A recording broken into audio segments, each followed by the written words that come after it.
নমস্কার, আমি সুস্মিতা আবারও চলে এসেছি নতুন একটি ভ্লগ নিয়ে।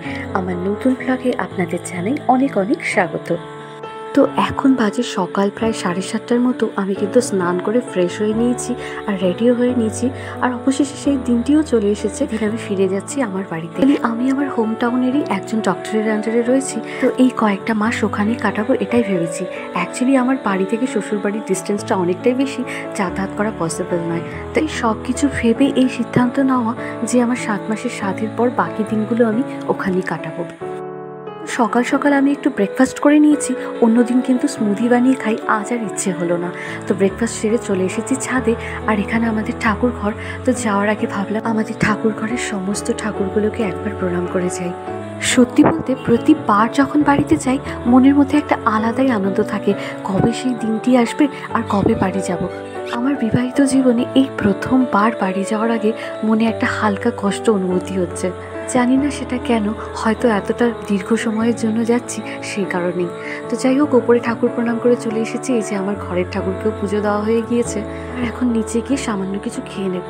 যেহেতু আমার দুই বাড়ির মধ্যেকার দূরত্বটা একটু বেশি, তাই ওইটুকু খাওয়ার খেয়ে না এতটা রাস্তা যেতে পারতাম না। আর ম্যাগিটা খুব তাড়াতাড়ি হয়ে যায়, আর আমার খেতেও খুব ভালো লাগে, তাই তাড়াতাড়ি করে ম্যাগি খেয়ে নিয়েছি। তো আমরা গাড়িতে উঠেও পড়েছি, এই যে আমি আর আমার শাশুড়ি মা। আর হ্যাঁ, কে কে যাচ্ছি সেটাই তো তোমাদের বলা হয়নি। আমাকে দিতে এসেছে আমার শাশুড়ি মা আর দেওর। আমার হাজব্যান্ডেরও আসার ইচ্ছে ছিল, কিন্তু লাস্ট মোমেন্টে এসে না ও আর ছুটি পায়নি, তাই অগত্যা আমাদের তিনজনই আসতে হয়েছে। তো এই যে অপেক্ষার অবসান হলো, বাড়িতে পৌঁছে গেছি। আর আজ না ভীষণই গরম ছিল, তো সবাই এসে প্রথমে আগে একটু শরবত খেয়ে নিয়েছি। এখানে এসে দেখি আমার মা আর বোন দুজনে মিলে এখানে একটু জলখাবারের ব্যবস্থা করেছে। আর আগেই তো বলেছি যে খাবারগুলো দেখতে ভালো লাগে ঠিকই, কিন্তু এই মুহূর্তে আমার খাওয়ার প্রতি একদমই কোনো আকর্ষণ নেই, তাই জানি না আমি খেতে পারবো কিনা। আর হ্যাঁ, প্লেটে কী কী খাবার সাজিয়ে দেওয়া হয়েছে সেটাও একবার দেখিয়ে দিই। এই যেখানে রয়েছে ডালপুরি, আর তার সাথে রয়েছে ছোলার ডাল। এটা আর মা বাড়িতে তৈরি করার সময় পাইনি। আমাদের বাড়ির পাশেই রয়েছে একটি দোকান, সেখানে ভীষণই ভালো বানায়, তো সেখান থেকেই নিয়ে আসা হয়েছে। আর তো বলতেই ভুলে গেলাম, তার সাথে কিন্তু ছিল মিষ্টি। তো এবার সবাইকে ডেকে নিই, খাওয়ারগুলোও অনেকক্ষণ থেকে অপেক্ষা করছে। তো এই যে আমার শাশুড়ি মা আর ভাই দুজনে বসে গিয়েছে খেতে। আমি তো ভেবেছিলাম খাবোই না, কিন্তু অনেক জোর করার পর দুটো ডালপুরি নিয়ে বসেছি বলতে এই মিষ্টির লোভে। অ্যাকচুয়ালি এই মিষ্টিটা এই সময় না আমি ভীষণই ভালোবাসছি, জানি না কেন, ওই মিষ্টির লোভেই দুটো ডালপুরি খেয়ে নিয়েছি। আর আমি না খাওয়াতে আগাগোড়াই ভীষণ লেজি। ওদের সাথে খেতে বসেছিলাম ঠিকই, কিন্তু আর উঠতে পারিনি ওদের সাথে। এরই মধ্যে আমার এই ছোট্ট বুনু আমাকে দেখতে চলে এসেছে, আর এসেই যখন দেখেছে আমার পাগুলো এত ফুলে রয়েছে, ও কিন্তু টিপতে শুরু করে দিয়েছে। অ্যাকচুয়ালি ও না ভীষণই খেয়াল রাখে আমার।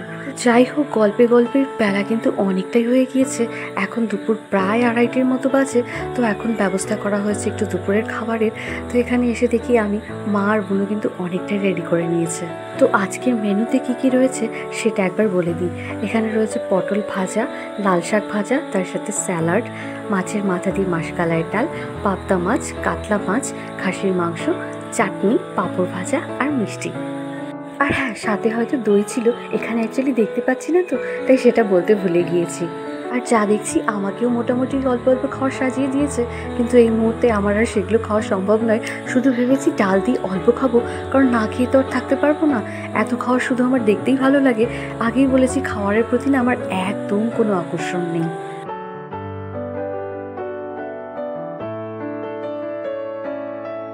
তো এই যে অবশেষে আমরা তিনজনই খেতে বসে গিয়েছি। আর হ্যাঁ, ওখান থেকে কিন্তু আমি নাইটি পরেই আর চলে এসেছিলাম, মানে এতটা গরম ছিল আর ইচ্ছে হয়নি অন্য ড্রেস পরে আসি। এই সময় মনে হয় একটু কমফোর্ট ড্রেসে থাকা ভালো, আর এটা নাইটির চেয়ে অন্য কোনো ড্রেস আমায় বেশি কমফোর্ট দিতে পারবে বলে মনে হয় না। তো যাই হোক, এবার সবার সাথে আমিও একটু খেতে শুরু করি। কতটা খেতে পারবো জানি না, তবে চেষ্টা তো চালিয়ে যেতে হবে। আর আগেই বললাম খাওয়া দাওয়ার ব্যাপারে আমি কতটা লেজি, আর এই সময় তো আরও একটু বেশি লেজি হয়ে গিয়েছি। আমি বসেছিলাম ওদের সাথে ঠিকই, তো এইবারও আমি ওদের সাথে উঠতে পারিনি। এই যে এখনও আমার থালায় প্রচুর খাবার রয়ে গিয়েছে, তো ওদের সাথেও বসে আছি, চেষ্টা চালিয়ে যাচ্ছি পুরোটা শেষ করার। তো মোটামুটি এখন আমি শেষের পথেই। আর আমার খেতে খেতেই অনেকটা সময় হয়ে গিয়েছে, দুপুর গড়িয়ে প্রায় বিকেল হতে চলেছে। আর আমার শাশুড়ি মা, দেওর, ওনারাও রেডি হয়ে গিয়েছে বাড়ি ফিরে যাওয়ার জন্য। আগেই বললাম যেহেতু দূরত্বটা একটু বেশি, একটু বেলা থাকতে থাকতে বেরোতে হবে। সবাই চলে যাওয়ার সময় মনটাও একটু খারাপ লাগছিল, আবার কতদিন পরে দেখা হবে কে জানে। আর আজই আবার আমার এই বোনের জন্মদিন, ওরাও একটু তৈরি হচ্ছে বাইরে যাবার জন্য। অনেকবার বললাম আমাকে নিয়ে চল, কিন্তু কেউই রাজি হলো না। আর সাথে রয়েছে আমার এই পুচকি বোন, ও আর পিছু ছাড়তে রাজি নয়, তাই এই যে সুন্দরভাবে রেডিও হয়ে নিয়েছে। মনে মনে ওদের সাথে যাওয়ার ইচ্ছে হলো, এই মুহূর্তে আমার আর সেটা সম্ভব না, তাই ওদের বলেছি আমার জন্য বেশ ভালো ভালো খাবার নিয়ে আসতে। তো এই যে ফিরেও এসেছে ওরা, আর আমার জন্য নিয়ে এসেছে এই চকলেটগুলো। তো আজকের ভ্লগটিও এখানে শেষ করছি। তো যদি আমার এই ভ্লগটি আপনাদের ভালো লেগে থাকে তাহলে প্লিজ লাইক, কমেন্ট, শেয়ার এবং সাবস্ক্রাইব করতে ভুলবেন না। আর আমার আরও এরকম জার্নির ভ্লগ দেখতে চোখ রাখুন আমার চ্যানেলে। দেখা হচ্ছে পরের কোনো ভ্লগে। ততক্ষণের জন্য সকলে ভালো থাকুন, সকলকে ভালো রাখুন। নমস্কার।